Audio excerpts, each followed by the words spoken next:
Railway के संचालन में ट्रैकमैनों की बहुत भूमिका होती है। ट्रैकमैन पूरे देश भर में परेशान हैं, उनको सुविधाओं का अभाव है, विभागीय परीक्षा में भी उन्हें मौका नहीं मिलता है। ट्रैकमैन जो लड़कियां हैं उनके लिए न तो प्रसाधन की व्यवस्था न बैठने की व्यवस्था, सबसे ज्यादा शहादत ट्रैकमैन की होती है। मैं आपसे आग्रह करता हूं कि मंत्रालय ट्रैकमैन के समस्याओं की तरफ ध्यान दे, उसका निराकरण करे। तो ट्रैक मेंटेनर जो है उनको उनका जो है 4200 रुपया ग्रेड पे तक पदोन्नति किया जाए और जो गेटमैन है उनका ड्यूटी का आवर 8 घंटा किया जाए। दोस्तों वैसे तो मैं किरण का मैथ्स, रीजनिंग और जीके का बुक बोलता हूँ, लेकिन आप लोग को प्रीवियस ईयर क्वेश्चंस भी लगाने होंगे जो कि अभी 2023 में एग्जाम्स हुए थे। तो 2023 का सॉल्व पेपर्स है, 2022 में जो एग्जाम होता है 17 अगस्त 2022 से 11 अक्टूबर 2022 तक का संपन्न परीक्षाओं के हल है ना, प्रश्नों पत्रों सहित है दोस्तों ये बुक में, और 1 से 140 सेट है। तो इसका मैं डिस्क्रिप्शन में लिंक दे दूंगा, वहां से आप लोग सभी शिफ्ट के एग्जाम्स का आप लोग देख के लगा सकते हैं और प्रैक्टिस कर सकते हैं। प्रीवियस ईयर क्वेश्चंस की बात की जाए, अगर आपको ऐसा बुक चाहिए तो आप लोग इसको बिल्कुल देख सकते हैं साइट में जाकर के। सर ये हम लोग आपके माध्यम से सरकार से मांग करते हैं, और आपको कटिहार से, मुजफ्फरपुर से, पटना से रेलों में माने कहा जाए कि भेड़ बकरियों की तरह माने ठूस ठूस करके यात्री जो है सफ़र कर रहे हैं। 3-3 महीने की वेटिंग मिलती है महोदय, 3-3 महीने की रेलवे में। दावे बहुत बड़े बड़े किए जा रहे हैं, विकास के बजट बढ़ गया, लेकिन उस बढ़े हुए बजट का क्या फ़ायदा? 3 महीने के माने वेटिंग में ब्रोकर को कैसे मिल जाता है? और ट्रेन में चढ़ने के बाद हम बताएंगे सर, ट्रेन में चढ़ने के बाद देखते हैं कि बर्थ खाली है, 1000 रुपया दीजिए, 500 रुपया दीजिए, तुरंत जो है सीट भी मिल जाएगी। माननीय सभापति महोदय, आपका बहुत बहुत आभार कि आपने मुझे बोलने का मौका दिया। यहाँ की परंपराओं के हिसाब से रेलवे का अलग ही बजट पेश किया जाना चाहिए। ऐसा नहीं होने से विभाग की महत्ता कम होती है, इसका महत्व घटता है। इसलिए मेरी राय है कि अलग से रेलवे बजट आने वाले दिनों में पेश किया जाए सदन के अंदर। दूसरी बात, रेलवे का जो अंधाधुंध निजीकरण किया जा रहा है, इस पर रोक लगाया जाना चाहिए। पूंजीपतियों की दिलचस्पी मुनाफे में है, रेल यात्रियों की सुरक्षा और उनकी सुविधाओं को बढ़ाने में नहीं है। महोदय, हम लोग पिछले दिनों से देख रहे हैं कि जो जनरल बोगियां हैं उनको कम किया जा रहा है। जनरल बोगियां 12-12 की तादाद में होती थी, लेकिन उनको कम किया जा रहा है।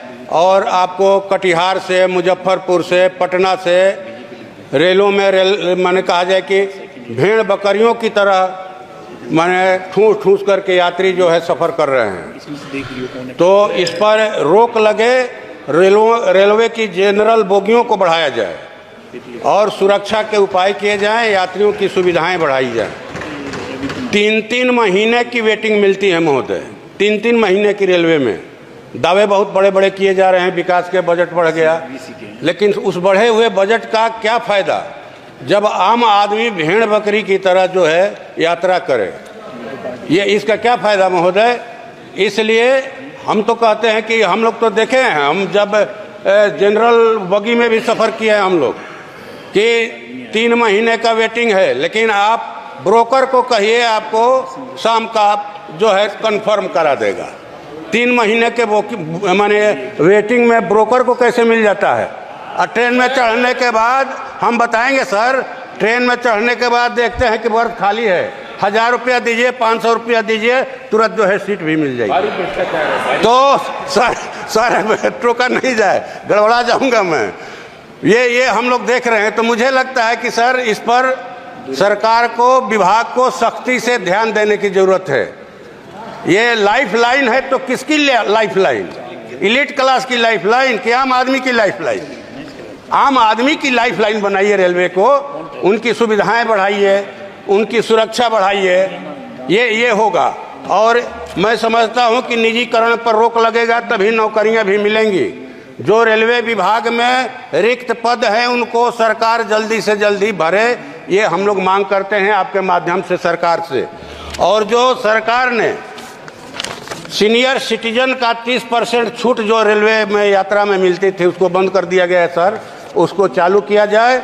और जो ट्रैक मेंटेनर जो हैं उनका जो है 4200 रुपया ग्रेड पे तक पदोन्नति किया जाए। और जो गेटमैन हैं उनका ड्यूटी का आवर 8 घंटा किया जाए सर। ये हम लोग आपके माध्यम से सरकार से मांग करते हैं। और हमारी मांग है कुछ आरा में जो है पूर्वी रेलवे गुमटी उस पर प्रस्तावित है फुट ओवर ब्रिज। 52 गांव का तापा है संदेश ब्लॉक में, और गोढ़ना रोड है, ये मिल रोड है। वहाँ के व्यापारी मैंने कहिए कि बंद हो जाने से गुमटी भारी परेशानी में है, बैठकर दुकानों पर माछी मारते हैं, उनकी दुकानें बंद होने के कगार पर हैं। ये प्रस्तावित है ओवरब्रिज, इसलिए आपके माध्यम से सरकार से मांग करते हैं कि जल्द से जल्द उसको शुरू किया जाए। और आरा सासाराम जो रेल लाइन है उसका दोहरीकरण किया जाए। और आरा भभुआ रोड से मुंडेश्वरी स्थान तक का जो रेलवे लाइन बनना है जिसका सर्वे भी हो गया है उसको शुरू करवाया जाए सर। और राजधानी एक्सप्रेस का स्टॉपेज नहीं हम लोग के यहाँ, उसका स्टॉपेज दिया जाए। और अंत में बात ये कहेंगे सर कि जो कोरोना काल में ट्रेनें बंद कर दी गई हैं उनको शुरू किया जाए, या जिन स्टेशनों पर कुछ ट्रेनों का ठहराव बंद हो गया है उसको फिर से चालू किया जाए। और इसी के साथ मैं आपका धन्यवाद करता हूं सर, आपने मौका दिया। बहुत लंबे संघर्ष के बाद भारत रत्न अटल बिहारी वाजपेयी जी ने बिलासपुर में रेलवे जोन की स्थापना की। आज मैं आपसे कहना चाहता हूं कि क्षेत्र के जो युवा बेरोजगार हैं उनके सपनों को साकार होते हुए देखना चाहते थे, वो नहीं हो पाया है। और इसलिए मैं मांग करता हूं कि बिलासपुर में रेलवे की कोच फैक्ट्री लगाई जाए ताकि वहां के बेरोजगारों को रोजगार मिल सके। बिलासपुर छत्तीसगढ़ से राजधानी एक्सप्रेस सप्ताह में एक दिन चलती है, उसे पूरे सप्ताह रोज चलाई जाए। हरिद्वार के लिए बड़ी संख्या में लोग गायत्री परिवार से जुड़े हुए हैं और हरिद्वार नियमित रूप से जाते हैं, सैकड़ों की संख्या में। हरिद्वार के लिए नियमित रूप से प्रतिदिन एक ट्रेन चलाई जाए, ये मांग करता हूं। सारनाथ एक्सप्रेस प्रयागराज इलाहाबाद जाती है, लेकिन वो टाइम ठीक नहीं होने के कारण लोगों के एक दिन रुकना पड़ता है अस्थि विसर्जन के लिए। इसलिए सवेरे वो सारनाथ पहुंचे, प्रयागराज इलाहाबाद, ऐसी व्यवस्था हो जाए तो क्षेत्र के लोगों को अनावश्यक रूप से रुकना नहीं पड़ेगा। मैंने क्षेत्र के लोगों के लिए, क्षेत्र के लोगों के लंबे समय से ये मांग रही है कि जयराम नगर, बिल्हा, करगी रोड, कोटा और पेंड्रा रोड में कई ट्रेनों की स्टॉपेज की मांग क्षेत्र की जनता लंबे समय से करती रही है।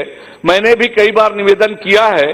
मैं मंत्रालय से आग्रह करूंगा कि उन आवेदनों पर विचार किया जाए और निर्णय लिया जाए। बिलासपुर की बड़ी समस्या बुधवारी बाजार के व्यापारियों की रही है। वर्षों से व्यापारी परेशान हैं, न तो उनके लाइसेंस का नवीनीकरण हो रहा है, न उनसे शुल्क लिया जा रहा है। नवीनीकरण के आवेदन की प्रक्रिया माननीय उच्च न्यायालय के आदेश के बाद भी तीव्र गति से नहीं हो रहा है। और आए दिन आरपीएफ के लोग डंडा लेकर उन व्यापारियों के पास चले जाते हैं, व्यापारी परेशान रहते हैं। मैं रेलवे मंत्रालय से आग्रह करूंगा कि रेलवे बोर्ड के नियमानुसार व्यापारियों को स्थापित करें, एक सुव्यवस्थित बाजार वहां पर बनाएं। रेलवे के संचालन में ट्रैक मैनों की बहुत भूमिका होती है।